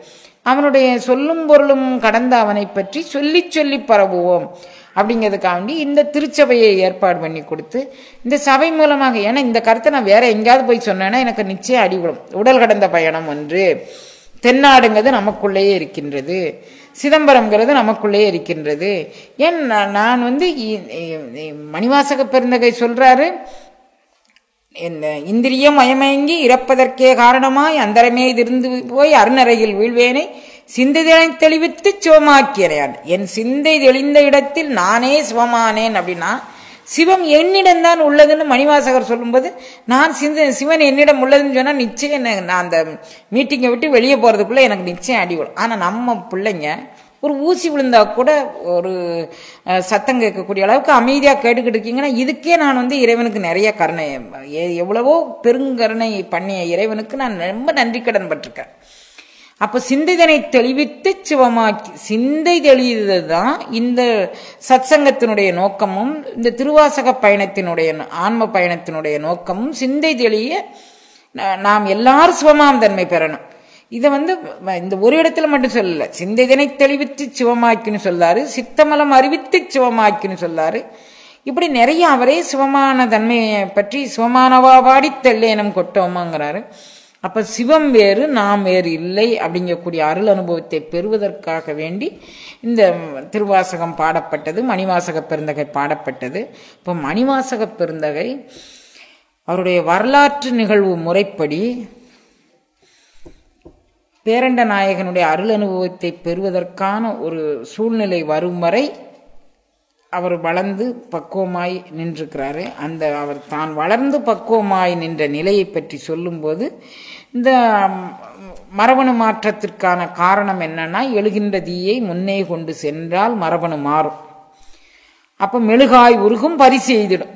இந்த மெய் மெழுகாக உருகும் பரிசையும் எய்தும். அப்ப மெழுகாய் உருகி பரிசு செய்யக்கூடிய ஒரு நிலைக்கு நாம் தள்ளப்படணும்னா இந்த துருத்தி திருத்துருத்தியாக மாற வேண்டும். அப்ப திருத்துருத்தியாக மாறும் இந்த அருள் அனுபவத்திற்காக வேண்டி நாம் ஏங்கி அழ வேண்டும். அந்த ஏக்கம் நம்மை பேரண்ட நாயகனிடம் கொண்டு சேர்த்து விடும். அப்ப ஒரு மனிதனுக்கு உருக்கம் மிகவும் முக்கியம். அந்த உருக்கமும் உச்சியிலிருந்து உள்ளங்கால் வரைக்கும் உருகும் உருக்கமாக இருக்க வேண்டும். அந்த கையால் கழுமத் தழுவிக்கொண்டு கடற்சேவடிகள் அரற்றி அழுது ஆசைப்பட வேண்டும். அந்த உருக்கத்திற்காக வேண்டி நாம் அழ வேண்டும். அந்த உருக்கம்தான் நம்மளுடைய ஆணவ மலங்களை மாய்க்கும், நம்மளுடைய மனச்சுருளை மாய்க்கும், நம்மளுடைய வெருள்மன மாயை வெருட்டும். இவைகள் தான் அந்த உருக்கம். அந்த இடத்துல கொஞ்ச நேரம் யாராவது நம்மளை திட்டிடுவாங்க, யாராவது ஏதாவது செஞ்சாங்கன்னா எம்பெருமான் திருச்செநிதியில் முனையன்னு நான் அருள் அனுபவம் பெற வேண்டும் என்று ஏங்கிக் கொண்டிருக்கின்றேன். நான் பொருளாதார அனுபவத்திற்காண்டி என்னை திட்டினாங்களா, அல்லது உலகியல் சார்ந்த எந்த தவறுக்காண்டி என்னை திட்டினாங்களா, எனக்கு எதுக்கு திட்டினாங்கன்னு தெரியல. ஆனால் என் திருக்கோயில் வாயிலில் பிச்சனாக்கினாய், பெரிய அன்பருக்கு உரியனாக்கினாய். திருக்கோயில் என்பது இங்கேதான் உள்ளது. இந்த கபாடம் நிலையை திறப்பதற்கான திறவுகோலும் இங்கே உள்ளது என்று இறைவன் சுட்டி காட்ட நான் உணர்ந்தேன். நீ திருக்கோயில் வாயிலில் பிச்சனாக்கினாய், என்னை அந்த அருள் அனுபவத்தில் நிலை நிறுத்தி என்னை பித்தனாக ஆக்கி கொண்டாய் நீ. அப்போ நான் உன்னுடைய பெரிய அன்பர்களுக்கெல்லாம் உரியவனாகிவிட்டேன். எப்போது நான் உலகியல் தடம் கடந்த சிந்தனை சிந்தித்தேனோ, இந்த உடல் கடந்த சிந்தனை நான் சிந்தித்தேனோ, அப்போது பேரண்ட நாயகன் என்னை ஏன்று கொண்டு அடியவர் கூட்டத்திலெல்லாம் என்னை இணைத்து விட்டான். அந்த அருள் அனுபவம் எனக்கு போதுமானதுன்னு சொல்றார். அப்ப அந்த அருள் அனுபவம் எப்படி கிடைத்தது, எப்போது கிடைத்தது அப்படின்னு சொல்ல வரும்போது, இந்த அருள் அனுபவத்தை பெறுவதற்கான கால நேரம் வந்தபோது குதிரைப்படை கொஞ்சம் தளர்வாக உள்ளது. அதை வலுப்படுத்துவதற்கு பலப்படுத்துவதற்காக வேண்டி குதிரை வாங்கி வர சென்றதாக புராணங்கள் கூறுகின்றன. ஆனால் இவர் நரியை குதிரையை திருவிளையாடல் புராணத்தில் பந்திக்கு பிட்டுக்கு மண் சுமந்த வரலாறுல மணிவாசக பெருந்தகை இறைவன் அடித்ததற்காக வேண்டி மணிவாசகரை அடிக்கும், மணிவாசகர் மேல்பட்ட ஒரு அடி பாண்டிய மன்னன் மேல் பட்டது, பன்னியர் மேல் பட்டது, அனைத்து உயிர்கள் மேல் பட்டது, இருக்கக்கூடிய ஓவியங்கள் எல்லாம் அடி வாங்கியது அப்படின்னு சொல்றாரு பரஞ்சோதி முனிவர். அப்ப எல்லார் மேலும் சராசர உயிர்கள் தோறும் சாற்றிய பொருள்கள் தோறும் விராவியுள் விளங்கும் வித்தகமணியாக பேரண்ட நாயகன் இருந்து மணிவாசகர் மீது பட்ட அடி அனைத்து உயிர்களிலும் படட்டும்னு சொல்லி அவன் ஒரு திருக்கரணை பண்ணியதாக அந்த வரலாறு பேசுகின்றது. மணிவாசகர் குதிரை வாங்கி வருவதற்காக புறப்பட்டு வரும்போது பெருந்துரைங்கக்கூடிய இடத்துக்கு அவர் இறங்கினார்னு சொல்றாங்க. இப்ப நமக்கு பெருந்துரை அப்படிங்கிறது என்ன அப்படின்னா, முன்னுரையிலே நம்ம பார்த்திருக்கிறோம். பெருந்துரைங்கிறது ஒரு துறை அறிந்து நீராடும் இடம் பேரு பெருந்துரைங்கிறது. ஒரு ஊருக்கு, புதிய ஊர்களுக்கு நம்ம போனோம்னா கூடும் பெருந்துரை அறிந்த பின் எந்த இடத்துல கூட வேண்டும், மனம் எங்கே ஒருமைப்பட வேண்டும், உடல் எங்கே ஒருமைப்பட வேண்டும், உயிர் எங்கே ஒருமைப்பட வேண்டும், உணர்வு எங்கே ஒருமைப்பட வேண்டும் அப்படிங்கக்கூடியதே கூடும் பெருந்துரை நான் கண்டு கொண்டபின் தேடும் இறை எம் இறை எங்கே இருக்கின்றான் என்பதை நான் கண்டுகொண்ட இடம் பெருந்துரைன்னு குறுமட தரிசனம்ங்கக்கூடிய பகுதியில் திருமூலதேவநாயனார் இதை பதிவு செய்கிறார். அப்போ பெருந்துரைங்கிறது ஒரு அருள் அனுபவம். அந்த அருள் அனுபவத்தை பற்றிய பாடல்களே இந்த மணிவாசக பெருந்தகை பெருந்துரையிலிருந்து பாடியதாக நாம் கருத்தில் கொண்டு மணிவாசகருடைய வரலாற்றை நம்ம சொல்கிறோம். அப்போ மணிவாசகர் பெற்ற அனுபவம் எப்படி இருந்தது அப்படின்னா, மணிவாசகர் பெற்ற உடலில் துவக்கிய வேடம் உடலுக்கு ஆகா. இப்போ உடலுக்கு, இந்த உடலில் துவக்கின வேடம் உடலுக்கு ஆகாதுங்க ஒரு உண்மையை அவர் தெரிந்து கொண்டார். அப்போ உடல் களையும் போது வேடமும் களையும். இது திருமூலர் சிந்தனையிலிருந்து இந்த பாடலை நான் சொல்கிறேன் உங்களுக்கு. உடலுக்கு இப்போ நான் நீர் பொலிந்த திருமேனியாக உங்கள் முன்னால் முதல்ல நின்றுப்பேன்னு வச்சுக்கோங்க. என்னுடைய உடல் உஷ்ணத்தினாலேயோ அல்லது வேர்வை காரணமாகவோ எது காரணமாகவோ நான் உடலுக்கு இட்ட வேடம் களைஞ்சு போகிறதுக்கு சந்தர்ப்பம் இருக்குது. அப்போ உடல் களையும் போது வேடமும் களையும் ஒரு சந்தர்ப்பம் உள்ளது. ஆனால் உடலும் களையாமல் வேடமும் களையாமல் நீங்கள் ஒரு அருள் அனுபவம் பெற வேண்டும். அதை பற்றியதான வரலாறு இது அப்படின்னு அவர் பதிவு பண்றாரு. உடலில் துவக்கிய வேடம் உடலுக்கு ஆகாது, உடலில் துவக்கிய வேடம் உயிர்க்கு ஆகாது. உடல் கலன்றால் வேடம் உடனே கழலும். உடல் உயிர் உணர்வை உடல் உயிர் உண்மை என்று ஓர்ந்து கொள்ளாதார் கடலில் அகப்பட்ட கட்டை ஒத்தாரே. அதாவது இந்த உடலுக்கு ஏற்பட்ட துவங்கிய வேடம் உடல் களையும் போது களைந்து விடும். கடல்ல ஒரு கட்டை கிடந்ததுன்னா அது அலையடிக்கும் போது அங்கும் இங்கும் ஓடி நிலை தெரியாமல் தடுமாறிவிடும். கடலில் அகப்பட்ட கட்டையை ஒத்து நாம் உடலுக்கு வேடமிட்டு கொண்டு திரிகின்றோம். ஆனால் உடலும் களையாமல் வேடமும் களையாமல் நிற்கும் ஒரு பயிற்சி உண்டு. அதனால வேடமும் நீரும் விளங்க நிறுத்தி கூடுமை தொண்டர் குலாத்துடன் கொட்டி 5 அக்கரத்தின் அரும்பொருள் தன்னை நெஞ்சக்கரத்தின் நிலையறிவித்து. 5 அக்கரம்னா என்னன்னு நம்ம நேற்றைய சிந்தனையில பார்த்தோம். 5 அக்கரத்தையும் ஒருமுகப்பட்டு நம்ம சொல்ல முடியாது. என்னுடைய நெஞ்சக்கரம் திருந்திய முதல் 5 எழுத்தும் தெளிவாய் பொருந்தவே என் உளந்தனில் புகுந்து. 5 எழுத்துக்கு திருந்திய 5 எழுத்து முதல் 5 எழுத்து அப்படின்னு சொன்னா, அப்ப முதல் 5 எழுத்துனா கடை 5 எழுத்துன்னு ஒண்ணு உண்டா அப்படின்னு ஒரு வினா எழும்பலாம். அப்போ திருந்திய முதல் 5 எழுத்துனா திருந்தாத முதல் 5 எழுத்துன்னு ஒரு வினா உண்டான்னு ஒரு எழும்பலாம். எந்த வினா எழுப்பினாலும் நம்மளுடைய உடலும் உயிரும் உணர்வும் எந்த எழுத்தில் பதிகின்றதோ அந்த மந்திரம்தான் நமக்கு ஏற்புடைத்தான மந்திரம். அந்த மந்திரத்தை நான் சொல்லும்போது உடலுக்கு ஏற்பட்ட வேடமும் நீரும் விளங்க நிறுத்தும். வேடத்தையும் நீரையும் அது விளங்கும்படியாக நிறுத்தி வைக்கும். வேடமும் நீரும் விளங்க நிறுத்தி கூடுமை தொண்டர் குலாத்துடன் கூட்டி 5 அக்கரத்தின் அரும்பொருள் தன்னை நெஞ்சக்கரத்தின் நிலை நிறுத்தி. அப்போ நெஞ்சக்கரத்தில் நிலை நிறுத்துவதற்கு இறைவனே ஞானதேசிகனாக உதவினால்தான் இந்த நெஞ்சக்கரத்திற்குள் இந்த 5 அக்கரத்தை நிலைநிறுத்த முடியும். அருள் அனுபவம் பெற்ற அருளாளர்கள் வழி நின்றால் கூடுமை தொண்டர் குலாத்துடன் கூட்டி, மெய்த்தொண்டர் கூடும் கூட்டத்திற்குள் குலாத்துடன் கூட்டி. அப்ப கூடும் எங்க கூட வேண்டும்? மெய்த்தொண்டர் கூட்டத்தில் கூட வேண்டும் அப்படிங்கிறார். அப்ப மெய்த்தொண்டர் கூட்டத்தில் கூடுனா அதனால அன்பரில் குய்ப்பணினாரு. பெருந்தகுரை அனுபவத்திற்கு மணிவாசக பெருந்தகை அவருக்கு அந்த பெருந்துரை அனுபவம் அடைய வேண்டிய ஒரு காலகட்டத்தில் அவர் வீதியோடு நடந்து போகும்போதே நலங்கொளப் புரிந்திடு ஞான யாகம் அவருக்குள் வளம் சுழித்து எழுந்து வளர்ந்த மெய்க்கனலாக மாறியது.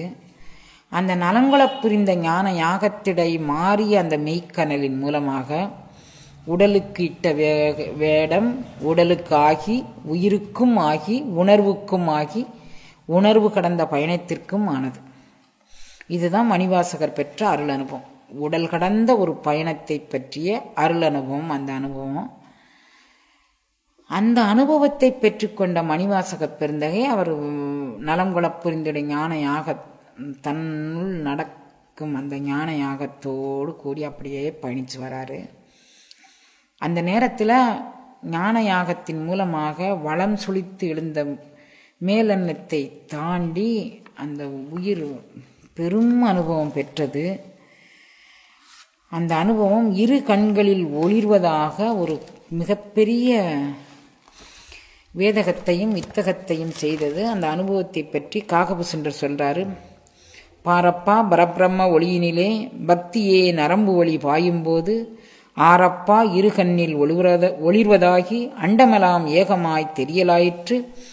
காரப்பா நரம்பென்ற விழுதுவட்டம் கபாலத்தின் முக்கூராய் சுழிமுனையாச்சு. வீரப்பா நாக்குக்கும் மேலேதான் வெற்றி பெற இன்னமும் தான் உரைக்க கேளு. பாரடா புருவமத்தி ஏது என்றகால் பரபிரம்மம் என்றதோர் அண்ட உச்சி. நேரடா முன் சொன்ன நரம்பு மத்தி நிலைத்ததடா சுழுமனை என்று நினைவாய்ப்பாரு. வீரடா அண்ணாக்கில் நேரே மைந்தா நிலைத்ததடா சுழுமனை என்று நினைவாய்ப்பாரு. வீரடா அண்ணாக்கில் நேரே மைந்தா மனத்தனையும் செலுத்தும் போது காரடா சுழுமனையில் மனம்தான் பாய்ந்து கலந்து ஐம்பூதமும் ஒன்றாய்ப்போனது. இந்த அருள் அனுபவம் பேரண்ட நாயகன் கொடுக்கக்கூடிய அருள் அனுபவம் அண்ணாக்கிற்கு மேலாக பெறக்கூடியது அப்படிங்கிறத அண்ணாமலை எம்மன் அண்ணுதல் அப்படின்னா எளிமையாக போய் சேருதல் அப்படின்னு அர்த்தம். அண்ணா அப்படின்னா எளிமையாக போய் சேர முடியாத ஒரு பொருளை சொல்லுவது. இறைவனையே அண்ணா நான் வேண்டுதல் கேட்டு அருள் புரிதல் வேண்டும் அப்படின்னு வள்ளல் பெருமானார் சொல்றாரு.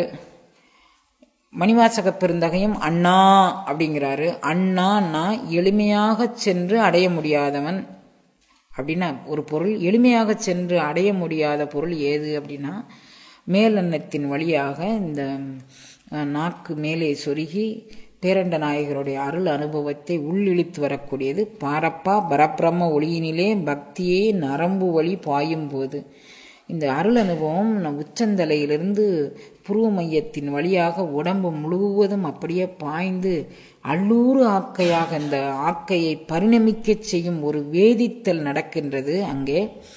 அப்போ இந்த இந்த அருள் அனுபவத்தை பெற்றுக்கொண்ட மணிவாசக பெருந்தகை கண்ணார் அமுதமுமாய் நின்றான் கடல் பாடி பெண்ணே இப்பூம்புணல் பாய்ந்து ஆடையிலோர் எம்பாவாய். இது அருள்மயமான புனல். இது வியன்கங்கையாக எனக்குள் பாய்ந்து வருகின்றது. அந்த வியன்கங்கையை பெற்றுக்கொண்டு நான் என் கண்ணிலே அந்த அமுதூரி தித்திக்கக்கூடிய அருள் அனுபவத்தை பெற்றேன். அதை கண்ணார் அமுதமாய் நின்றான் கடல் பாடி அந்த கண்ணுக்குள்ள அமுத ஒளியை அவன் தோற்றுவித்தான் அப்படின்னு சொல்றாரு. கண்ணார் அமுத கடலே அப்படின்னு வேறொரு இடத்துல சொல்றாரு. கண் கலிகூற நுண்துளி அரும்ப, கண்ணில் கலிகூற நுண்துளி அரும்ப. களிங்கிறது ஒரு சிறப்பான ஒரு அனுபவம். எப்படின்னா மகிழ்ச்சியினுடைய உச்சகட்ட அனுபவத்துக்கு பேர் களி அப்படின்னு பேரு. களியாத களியனக்கு அருள் அப்படின்னு வேற ஒரு இடத்துல சொல்றாரு. அப்ப களிங்கிறது ஒரு ஒரு உச்சகட்ட சந்தோஷம். அது எப்படி கண்களி கூற நுண்துளி அருமை, அது எப்படி கண்ணுல பெற முடியும்? அப்படி நமக்கு ஒரு ஐயப்பாடு வரும் தானே. கண்ணில் இனிமையான அனுபவத்தை பெற முடியுமா அப்படின்னா கண் களி கூர்ந்த உடனே என்ன செய்யும்? நுண் துளி அரும். இந்த அருள் அனுபவத்தை பெற்றுக்கொண்டு மயிர்கால் தோறும் அமுதம் தேக்கிடச் செய்தனன் அப்படின்னு சொல்றாரு. இந்த அமுதம் பொங்கும், உச்சந்தலை வழியாக பொங்கின உடனே ஒவ்வொரு நுனிகளிலும் இந்த அருள் அனுபவ பிழிவு அப்படியே தெரியும் பாருங்க. அந்த அருள் அனுபவத்தை கண்களி கூற நுண்துளி அரும்ப அப்படியே பொடி பொடியாக துளி துளியாக நமது உடம்புல அமுதத்தாரைகள் ஊற்றெடுத்து பிரவாகமாக ஓடுகின்றன அப்படிங்கிறார். அப்போ நான் எவ்வாறு இருந்தேன், எனக்கு இந்த அனுபவம் எவ்வாறு கிடைத்தது அப்படிங்கிறத சொல்லும்போது, மின்கணினார் நுடங்கும் இடையார் வெகுளி வலையில் அகப்பட்டு புன்கணனாய் புரள்வேனை புரளாமலே புகுந்து அருளி. இறைவன் எப்படி செய்தான் அப்படின்னா, புகுந்தான், அருளினான். எங்கே புகுந்தான்? இந்த உடல் கடந்த பயணத்திற்கு என்னை அழைத்து சென்றான். மீண்டும் இவ்வுடலுக்குள் புகுந்தான். உடல் கடந்த பயணம் மூலமாக நான் வான்வெளி பயணமாக அவனுடைய அருள் அனுபவத்தை பெற்றுக்கொண்டு அதற்குள்ளேயே ஐக்கியமாயிருந்தால் அந்த அருள் அனுபவத்தை பற்றி எனக்கு தெரியாது. நான் வியன்கங்கையை உட்கொண்டு அதோடு 2 கலந்துட்டேன்னா தேன் பாட்டிலுக்குள்ளே விழுந்த தேனுடைய சுவை என்னன்னு சொல்ல தெரியாமல் இருப்பது மாதிரி நான் இறைவனுடைய அருள் அனுபவம் என்னன்னு உலகத்துக்கு சொல்ல முடியாமல் போயிடும்.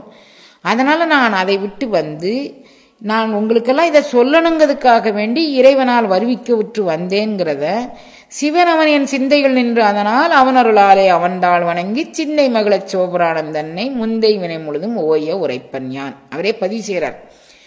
நான் எதுக்காண்டி இந்த உடம்புக்குள்ளே வந்தேன்னா உங்களுக்கெல்லாம் இதை சொல்றதுக்காண்டி வந்தேன். சிவன் அவன் என் சிந்தைகள் நின்று அதனால், அவன் வேற எங்கேயோ இருக்கிறான்னு இல்லை, வான்வழி பயணமாக போன என்ன மீண்டும் இவ்வுடலுக்குள் புகுத்தினான். அதனால நான் எப்படி இருந்தேன் அப்படின்னா, எனக்கும் காமம் வராமல் இல்லை, எனக்கும் கோபம் வராமல் இல்லை, எனக்கும் வெகுளி வராமல் இல்லை, எல்லாரும் உலகியல் சிந்தனைகளும் எனக்கும் இருந்தது. மின்கணினார் நுடங்கும் இடையார் வெகுளி வலையில் அகப்பட்டு புன்கணனாய் புரள்வேனை புரளாமல் புகுந்து அருளி எண்கணிலே அமுதூரி தித்தித்து என் பிழைக்கு இறங்கும் அங்கணனே உடையாய் அடியேன் உன் அடைக்கலம். இப்போ எல்லாருக்கும் அந்த உடல் சார்ந்த நினைவுகள் வரும்னு அவர் பதிவு செய்கிறாரு, வரலாம். ஆனால் இன்னொரு இடத்துல அது வரவே வராதுன்னு வேற சொல்றார். நான் இந்த அனுபவம் பெற்றவர்களுக்கு உடல் சார்ந்த குற்றங்கள் வராதுன்னு பதிவு செய்கிறாரு.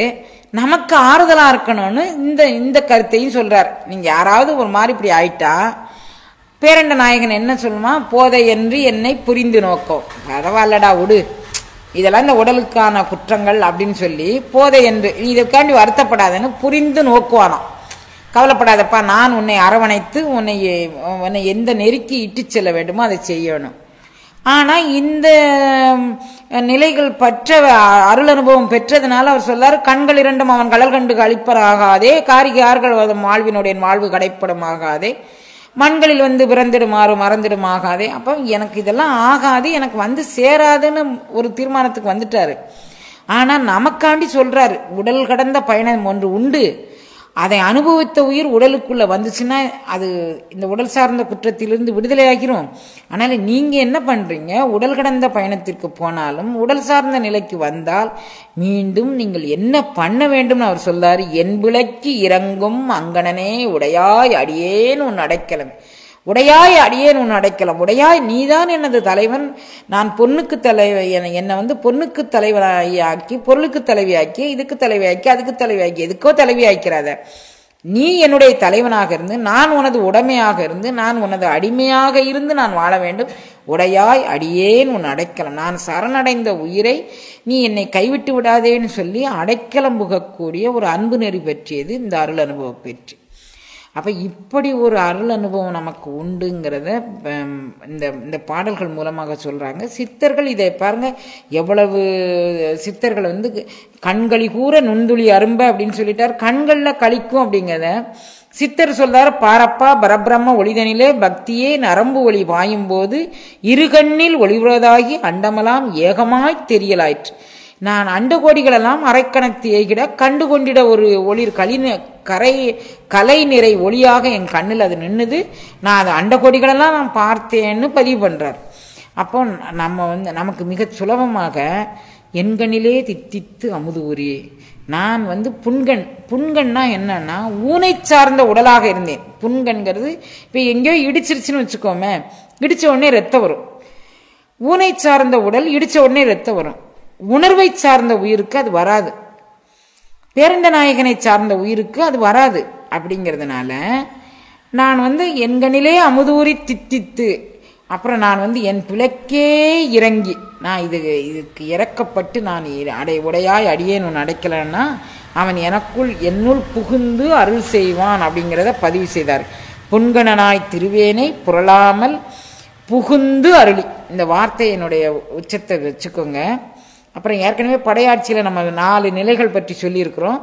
அப்புறம் எழுந்தருளப் பெற்றால், இப்போ குண்டலினி ஆற்றல் எழுந்தருளப் பெற்றால்னு ஒரு நிலையை பற்றி சொல்லியிருக்கிறோம். அதை மணிவாசக பெருந்தகை அந்த குண்டலினி ஆற்றல் எழுந்தருளப் பெறும்போது நீராய் உருக்கி ஆறுயிராய் நிற்கும் என பதிவு செய்கின்றார். கோகலி மேவிய கோவாக அது இருக்கும் அப்படின்னு சொல்றாரு. வீணாதண்டின் மூலமாக பயிலப்படக்கூடிய யோகம் அது அப்படின்னு அதில் பதிவு பண்ணிட்டாரு. அப்புறம் பேரண்ட நாயகனோடு வான்வழி பயணத்தில் கலந்த உயிர் மீண்டும் நமக்குள் சிறநெடு சிற்றம்பலம் வழியாக புகும் அப்படின்னா அது எப்படி நாம் உள்வாங்கிக் கொள்வது என்பதை பச்சைத்தால் அரவாட்டி அப்படி அந்த பாடல் அவர் சொல்லார். உச்சத்தார் பெருமானே, நான் உச்சத்தார் பெருமானை உணர்ந்த பிறகு எச்சத்தால் சிறு தெய்வம் ஏற்ற மாட்டேன். நான் புற வழிபாட்டிற்கு நான் எதற்கு போகப் போகின்றேன்? நான் பேரண்ட நாயகனை உள்வாங்கி கொண்ட பிறகு புற வழிபாடு எனக்கு ஒரு பெரிய பொருட்டல்ல அப்படிங்கிறது பச்சைத்தால் அரவு ஆட்டி மேலண்ணாக்கு வழியாக, தாள் அப்படின்னா மேலன்னம், அதில் அரவு ஆட்டி நான் பெறக்கூடிய மெய்ஞான உணர்வு நிலையை மேலன்னத்தின் வழியாக பெற்றுக்கொண்ட பிறகு உச்சத்தார் பெருமானாக எம்பெருமான் எனக்குள் எழுந்தருளி இறங்கி அருள் செய்தான். அந்த இறங்கி அருள் செய்த நிலைக்கு நானும் இறங்கி இறந்த எல்லாம் பெறலாம் என்னும் அன்பருள்ளம் கறந்து நில்லா கல்வனே, நின்றன் வார்களற்கு அன்பு எனக்கு நிரந்தரமாய் அருள வேண்டும். நான் முதல்ல பெற்றேன் இந்த அருள் அனுபவத்தை, திரும்ப அதை இழந்துட்டேன். அதை நினைக்கும் போது இந்த கடல் அனுபவம் எனக்கு நிரந்தரமாக வேண்டும். உச்சத்தார் பெருமானை பெற்றுக்கொண்ட பிறகு நான் உலகியல் சிந்தனைக்கு தடம் புரளக்கூடாது. அதற்கான கருணையை நீ எனக்கு செய்ய வேண்டும் அப்படின்னு ஒரு விண்ணப்பம் வைக்கிறார் இறைவன்கிட்ட. வச்சுட்டு இந்த உடல் கடந்த பயணத்திற்கு அவர் போயிட்டாரு. உடல் கடந்த பயணத்திற்கு போன பிறகு உடலுக்குள்ள அவர் வந்துட்டார். உடலுக்குள்ள அது எத்தனை நாள் உடல் கடந்த பயணத்தில் நின்னார்னு அவருக்கு தெரியல. பச்சைத்தால் அடர்வு ஆட்டி படர் சடையாய். ஆனால் அப்படியே நான் பார்த்தேனே, திரும்ப இந்த என்னுள் புகுந்தனன் பேரண்ட நாயகன் என்னுள் புகுந்திடிலே அப்படின்னு ஒவ்வொரு இடத்திலும் சொல்லார். என் சித்தம் புகுந்து தித்திக்க வல்லான் அப்படின்னு சொல்றாரு. இதுக்குள்ள புகுந்து தித்திக்கும் கருணையை செய்த புகுதல் அப்படிங்கக்கூடிய நெறியை பற்றின உடனே உடல் சார்ந்த நினைவுகள் வந்தது. அப்போ இந்த உடல் சார்ந்த நினைவு வந்த உடனேமே அவருக்கு அடுத்து என்ன பண்ணுது, இந்த உடல் சார்ந்த நினைவிலிருந்து நம்ம என்ன பண்ணணும் அப்படின்னு அவர் நினச்சி பார்க்குறாரு. உடல் கடந்த பயணத்தை பற்றிய சிந்தனைங்கிறது இப்போது அவருக்கு தோற்றுகின்றது. நாம் பெருந்துரை அனுபவங்கக்கூடியது இந்த உடல் கடந்து போகும்போது வீணாதண்டு நிறைவேறும் இடத்திற்கு மேலமாக பிடரிக்கண்ணில் ஒரு உணர்வு நிலை பெற்றோம். அந்த உணர்வு நிலையில் நமது மனமும் உடலும் உயிரும் நிலைக்களனாக கொண்டது. அதற்கு மேல் தென்னாடு, களுக்குன்று, சிறுநடு சிற்றம்பலம், வான்வழி பயணம். இதை பற்றி நம்ம எப்படி தெரிஞ்சோம்? துரியம் இறந்த சுடரே போற்றி தெரிவரிதாகிய தெளிவே போற்றி. தெரிதற்கு அரிது இந்த தெளிவு. இறைவன் உணர்த்த அந்த தெளிவை நான் பெற்றுக்கொண்டேன். துரியம் என்பது உச்சந்தலைக்கு பேர், துரியம்னு பேர். அது சிறுநடு சிற்றம்பலம்னு சொல்லுவாங்க, சகசரதளம்னு சொல்லுவாங்க. பல அருளாளர்கள் பல பேர் சொல்கிறாங்க. நான் இதை கடந்து போனேன். துரியமும் கடந்த சுடராக அது இருந்தது. எனக்குள்ளே பயணப்பட்டு நான் போகும்போது அது தெரிதற்கு அரிய தெளிவாக இருந்தது. அப்படி ஒரு நிலை அவருக்கு அனுபவம். அந்த அனுபவம் அவருக்கு வந்த உடனேயுமே அவருக்கு இது பற்றி என்ன சொல்லுது அப்படின்னு தெரியல. துரியமும் கடந்த சுடரே போற்றி தெரிவரிதாகிய தெளிவே போற்றி. இதுக்கு மேலே சொல்ல முடியலை. நான் என்னவாக இருந்தேன், நான் இந்த உடல் கடந்து பயணிக்கும் போது நான் என்னவாக இருந்தேன்னு நினைக்கிறாரு. எத்தனை நாள் நான் அதில் இருக்கேன்னு நினைக்கிறாரு. யாரும் அவருக்கு சாட்சியாக இல்லை. கூட வந்தவங்க யாரும் நீங்கள் இத்தனை நாள் இப்போ ஒரு உடல் உணர்வு அற்று உயிர் உணர்வு அற்று நீங்கள் தன்னிலை மறந்து நின்றீர்கள் அப்படின்னு சொல்லுறதுக்கான ஆள் இல்லை. அதனால் அவர் நான் இந்த நிலையை பற்றி மீண்டும் மீண்டும் நினச்சி பார்க்குறாரு. என்னை நான் என்பது அறியேன், பகல் இரவாவதும் அறியேன். எனக்கு என்ன நடந்துச்சுன்னே எனக்கு சொல்ல தெரியலையே. நான் உடல் கடந்து போன போது அது துரியமும் கடந்தது நினைவிருக்கு. தெரிதற்கு அழிய தெளிவு. இதுதான் இதுவரைக்கும் நான் தெளிவு தெளிவு தெளிவுன்னு இருந்தேன். எனக்கு எது தெளிவுன்னு தெரியல. இப்போ தெரிவதற்கும் அரிதாகிய தெளிவு ஒன்று என்னை பற்றி கொண்டது. அது எதுன்னு சொல்லி யோசிக்கும்போது, என்னை நான் என்பது அறிய, நான் யாரு, எங்கே இருக்கிறேன், எப்படிப்பட்டவன், என்னுடைய ஊர் என்ன, பேர் என்ன, நாமம் என்ன, பெற்றோர் யார், எதுவுமே எனக்கு தெரியலை. என்னை நான் என்பது அறியேன், பகல் இரவாவதும் அறியேன்.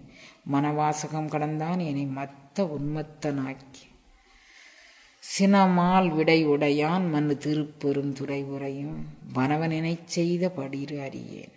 அவன் என்னை என்ன செய்தான்? திருப்பெருந்துறை அனுபவம்ங்கக்கூடிய ஒரு அனுபவத்தை தந்தது நினைவிருக்கின்றது. பிடரிக்கண்ணில் பெறுவதாகிய அருள் அனுபவம் அது. அந்த பிடரில் கண்ணில் பெறக்கூடிய அருள் அனுபவத்தை பற்றி சொல்றாரு. பாரடா புருவமத்தி ஏது என்றகால் பரபிரம்ம என்றதோர் அண்ட உச்சி நேரடா முன் சொன்ன நிரம்பு மத்தி காரப்பான் அரம்பன்ற விழுதுவெட்டம் கபாலத்தின் முக்கூராய் சுழுமுனையாச்சு வீரப்பான் நாக்குக்கும் மேலேதான் வெற்றி பெறாய் இன்னமும் உரைக்க கேளு வீரடா அண்ணாக்கில் நேரை மைந்தா நிலைத்ததடா சுழுமுனை என்று நினைவாய்ப்பாரு. அண்ணாக்கில் நேரே மைந்தா மனத்தனையும் செலுத்தும் போது காரடா சுழுமுனையில் மனம்தான் பாய்ந்து கலந்து ஐம்பூதமும் கரைந்து ஒன்றாய் போனதுவே. பூதங்கள் கடந்து பொறிகள் கடந்து போன ஒரு நிறையே நான் என்னன்னு சொல்லுவேன். அந்த அருள் அனுபவம் என்னை எவ்வாறு பண்படுத்தியது என்பதை நான் தெரியாத ஒரு மௌனத்தில் கரைந்தேன். அப்போ என்னால் அறியா பதம் தந்தாய், யான் அது அறியாதே கெட்டேன், உன்னால் ஒன்றும் குறைவில்லை உடையாய், அடிமைக்கு ஆர் என்பேன். எனக்கு வேற யார் இருக்கா? நான் என்னவா இருந்தேன், இந்த நிலையில் என்னவா இருந்தேன், இதை பற்றி நான் யாருக்கு எப்படி சொல்லுவேன்? உடையாய், நீதான் என்னுடைய தலைவன், நீதான் எனக்கு நான் என்ன பெற்றேன்னு சொல்லணும் அப்படின்னு சொல்றாரு. இப்போ அவருக்கு ஒன்று தோன்றுகின்றது. திருவள்ளுவர் கூட்டி வைக்க நாளைக்கு பார்க்கலாமா? என்ன சொல்றீங்க? நாளைக்கு பார்க்கலாம், சரியா?